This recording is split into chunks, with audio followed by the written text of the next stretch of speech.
spiritual nature of fixing the world.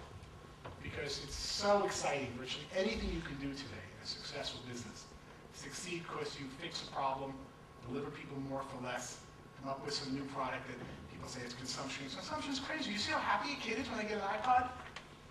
It's only consumption. It's really happy. And it's nothing. It costs like $80 and it opens up their whole world.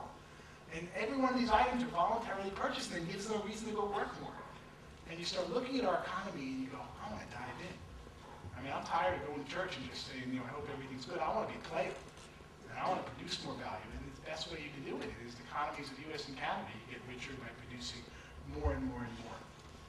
So in summary on some of this, I'd like you to, my take home is I can't stress enough to you that at the end of the Wealth Institute training, you'll be focusing on being an entrepreneur, which is one of the reasons I really jumped to come up here and meet Daniel and your group, and been very, very impressed.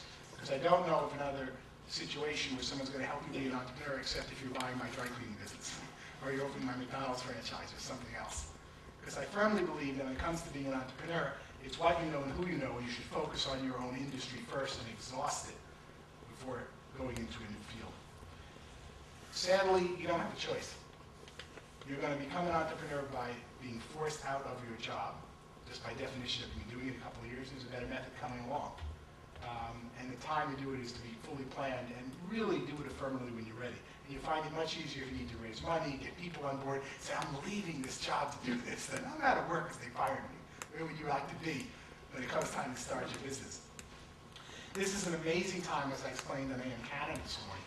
And people just don't see it. Most business people, when you go talk about a new method, I'm making enough money, I need to do it, but I'd rather see my kids tonight. Right now, they're not saying that. You got a new method that's going to increase my revenues from existing customers, or make me more efficient, or cut my expenses. When can we meet? What about now? Because people are open to trying new methods. So the recession is the retooling or cleansing of our economy. You'll see the work on Ron Coase in the book, The Next Millionaires. And for those of you who are mathematical like me and like to see theories, you start to see the same theory that predicts why large companies exist.